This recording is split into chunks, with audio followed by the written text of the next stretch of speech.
Bonjour les joueurs. Bonjour les joueuses.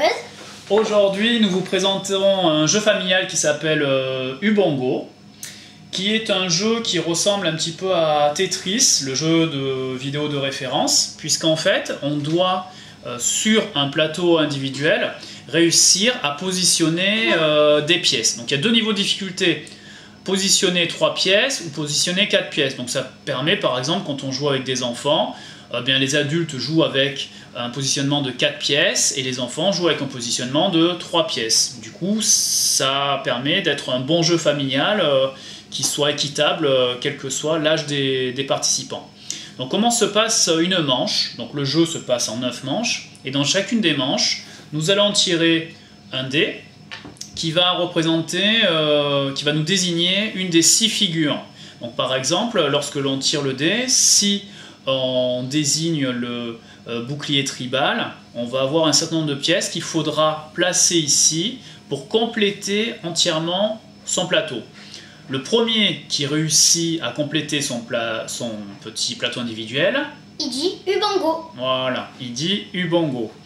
On a un sablier d'ailleurs qui est là pour rythmer la partie, de façon à ce qu'on ait un petit peu la pression du temps qui rajoute une dimension supplémentaire au jeu. On a 2 chances avec le sablier.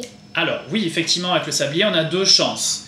Le sablier tourne une première fois. Si certains joueurs n'ont pas réussi à compléter leur plateau, on crie donc seconde chance et on laisse un deuxième temps de sablier pour que les joueurs aient encore une chance de réussir à compléter leur plateau. Une fois le temps des 2 sabliers écoulé, ceux qui ont réussi vont récupérer des gemmes. Donc le premier récupère une gemme bleue, le deuxième une gemme marron, le troisième, si on joue à 4 joueurs, récupère une gemme, et le quatrième, lui, ne récupère pas de gemme.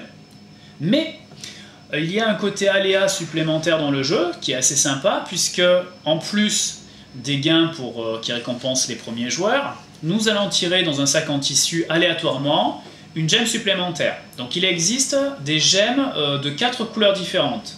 Il existe l'ambre qui rapporte 1 point.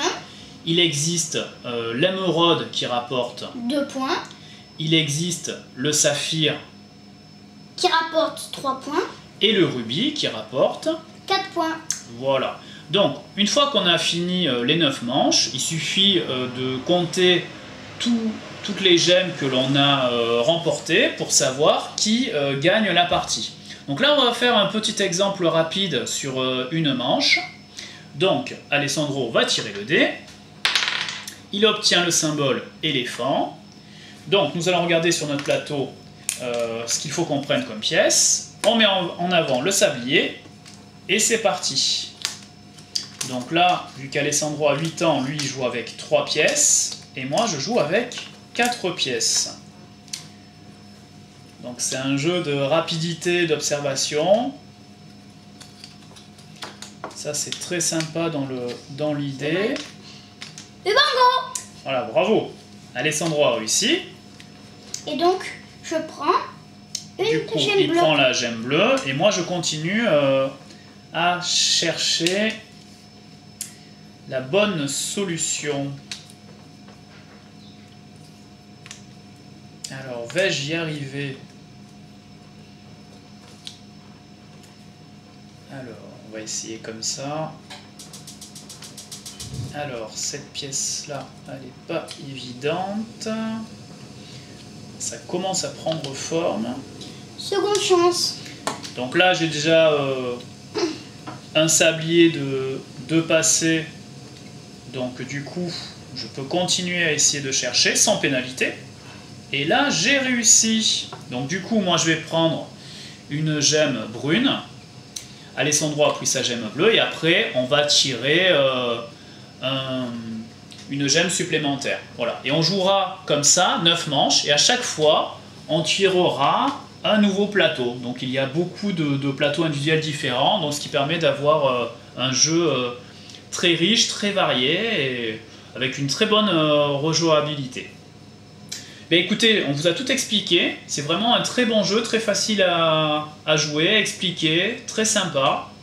On ne se lasse pas de faire des parties, on vous invite à le découvrir. Si vous voulez découvrir d'autres jeux, n'hésitez pas à aller visiter notre blog, jejouejepartage.fr, à nous faire un petit coucou sur Facebook si vous avez des questions sur les jeux ou échanger avec nous sur vos expériences de jeu.